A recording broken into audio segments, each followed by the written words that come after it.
Bonjour à toutes et à tous, bienvenue sur votre chaîne d'infos régionale en ce vendredi 7 juin. Ravi de vous retrouver pour une nouvelle édition du journal L'actualité. Et c'est d'abord, vous le savez, vos prévisions météo pour aujourd'hui et ce week-end et le retour de la pluie à prévoir dès cet après-midi. D'abord ce matin, certes quelques rayons de soleil, mais une nouvelle perturbation arrive par le sud et va s'installer pour la fin de semaine dans la région. Des précipitations sont à prévoir cet après-midi et surtout du vent de secteur sud, sud-est, des rafales parfois violentes jusqu'à 80 km/h et même quelques orages possibles dans la soirée. Les températures elles seront de saison, 21 degrés à Lille, 19 degrés à Saint-Omer et Dunkerque, 18 à Calais, 17 à Boulogne et le Touquet. Les prévisions météo complètes après ce journal. D'abord dans l'actualité, le bilan économique 2018 des Hauts-de-France par l'INSEE présenté hier. Une année globalement positive malgré quelques déceptions notamment pour l'emploi car certains secteurs aujourd'hui sont en vogue, le tertiaire marchand et la construction. C'est en revanche plus difficile dans l'industrie. En France, le secteur a progressé en 2018, mais pas dans les Hauts-de-France. La région continue en effet de perdre des emplois industriels. Pour ce qui est du chômage, le bilan est quand même positif, avec 0,7% de demandeurs d'emploi en moins, soit le plus bas à niveau régional depuis 10 ans, même si les femmes et les seniors restent particulièrement touchés. Explication au micro de Lucille Berthe-Constant. Alors globalement, donc, tous les départements ont enregistré un chômage moindre. Il n'y a que la Somme où ça stagne un petit peu. Alors certains départements se comportent très bien du point de vue du chômage, notamment l'Aisne et l'Oise.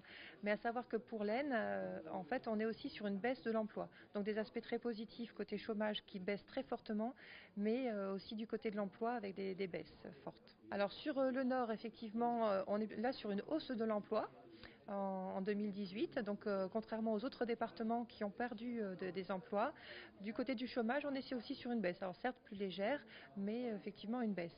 Du côté du Pas-de-Calais, on est à la fois sur des légères baisses de l'emploi et légères baisses du chômage, mais quand même une situation plutôt favorable. On enchaîne avec l'actualité économique justement et du sursis pour Deceuil à Calais. L'entreprise de dentelle reprise par un groupe chinois en 2016 a obtenu 3 mois de répit pour éviter le redressement judiciaire hier au tribunal de commerce de Boulogne. Depuis plusieurs années, c'est toute la filière dentelle qui est en difficulté à Calais. D'autres entreprises ont disparu récemment ou sont déjà en redressement ou en liquidation judiciaire. Mais Deceuil, racheté par Yongchen il y a 3 ans, avait bon espoir de survivre et de surmonter la crise. Hier, à l'issue de l'audience, les salariés avaient un sentiment mitigé entre le soulagement de voir leur société en sursis et la crainte de ne pas trouver de solution ou de repreneur en à peine 3 mois. Explication au micro de Morgane Relan. Dans la mesure où le groupe nous a lâchés depuis maintenant plus de 15 jours et nous a mis dans une situation plus que délicate, parce que la décision a été beaucoup trop précipitée et a mis en péril gravement la continuité de l'activité. J'ose espérer que si nous avons obtenu ces 3 mois, ça sous-entend que M. Lee va remettre des fonds dans l'entreprise. On ne pouvait plus fonctionner, on avait peut-être allé au grand maximum un mois devant nous, et encore, je crois que ça aurait été très très difficile. Après, ce que j'espère de vive voix, c'est que ces 3 mois qui nous sont donnés vont nous permettre de retrouver un véritable repreneur pour la société.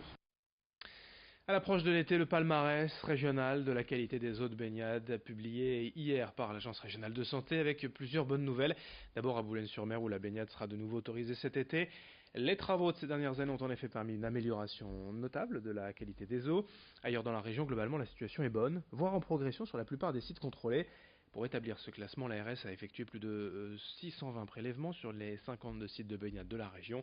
Et parmi les plages d'excellente qualité, on retrouve notamment Grand-Fort-Philippe, Ouaplage, 800, Tardingan, Audrecel, Cuc et Berck. Explication complémentaire à Boulogne, au micro de Louis Caillé. Les principales pollutions provenaient des débordements par temps de pluie et donc l'ouvrage qui a été réalisé, donc un ouvrage de stockage restitution, permet de traiter une très grande partie des pollutions dues au débordement par temps de pluie. Et donc maintenant la ville de Boulogne va être très vigilante sur le suivi de la qualité, mais en tout cas tous les signaux permettent de penser qu'on pourra effectivement se baigner à Boulogne dans de très bonnes conditions. La carte des eaux de baignade précisément à découvrir sur le site de l'Agence régionale de santé et très rapidement sur nos pages Facebook et notre site internet. On enchaîne avec toute autre chose. Si vous avez envie de mobilité internationale, d'un stage ou d'un volontariat à l'étranger, l'ADIS, basé à Roubaix, intervient dans toute la région. Pour vous, c'est possible, c'est ouvert à tous, jeunes, étudiants, chômeurs ou salariés en reconversion.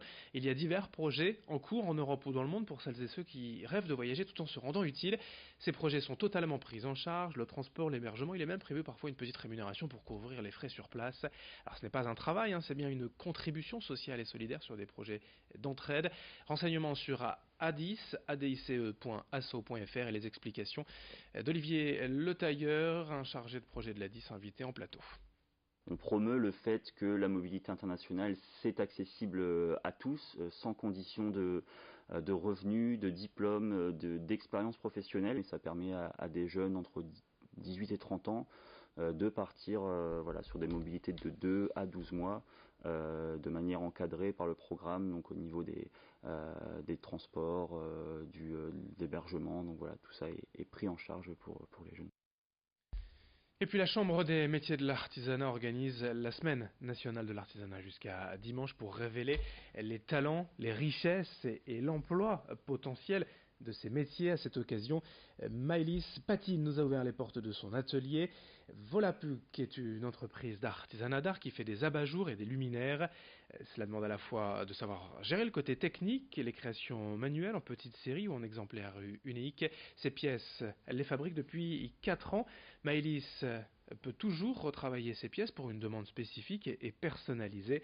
Pour un ordre d'idée, elle crée chaque année une 50aine de pièces et souvent à la demande. Présentation de ce travail, de ce métier d'artisanat au micro de Lucille Berthe-Constant. Je travaille sur la lumière, pour moi c'est important parce que ça fait l'ambiance d'un endroit. J'ai envie que mes créations elles soient accueillantes, elles soient plutôt pas trop sages, qu'elles aient une personnalité assez forte, que ce soit vraiment une pièce importante dans la décoration, mais qu'elle ne soit pas non plus ostentatoire, trop prétentieuse. Du coup je travaille beaucoup le graphisme, la couleur, le dessin. Les formes, c'est assez graphique comme inspiration.